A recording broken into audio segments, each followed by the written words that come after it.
To keep you informed, Listín Diario, the newspaper of Dominicans, presents the most important news of the day.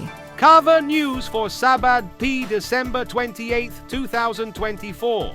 The statistics presented by electricity distribution companies continue to generate concern about the sector's inability to reduce losses, improve the quality of supply, reduce the cost of service, and its operating expenses.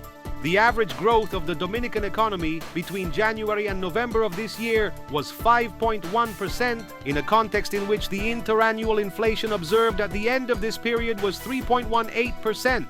There has been a significant increase in malaria cases this year in the country, exceeding to date by 262% the confirmed cases during the same period last year, being, together with meningococcal, the only two diseases of mandatory notification that show an increase in relation to what happened the previous year. Some 137,317 people have been vaccinated against the influenza virus in the country since October 22nd, when the Ministry of Public Health began the national vaccination campaign against the seasonal respiratory virus, whose incidence tends to increase at this time of year due to changes in temperature.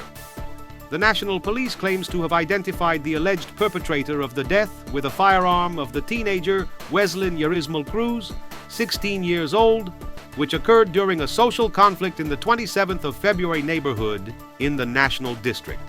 The Santo Domingo Oeste Prosecutor's Office reported having obtained 381 convictions for different criminal offenses and received 16,242 complaints, of which 1,347 cases were prosecuted, according to statistical data collected from January to November 2024. With 45 points, the Central Electoral Board has reached fifth place as the electoral institution in Latin America in which there is the most confidence, and sixth among those who think that the elections are clean, according to a Latino Barometro 2006 to 2024 report. The Vice President of the Republic, Raquel Peña, advocated for greater consequences for shopping centers that sell alcoholic beverages to minors and for parents and/or guardians who allow them to consume it. The Vice President of the Republic, Raquel Peña, stated that she is aware of the fire that claimed the lives of two children in the Villa Verde neighborhood of Gurabo, Santiago Province, and that left hundreds of people homeless.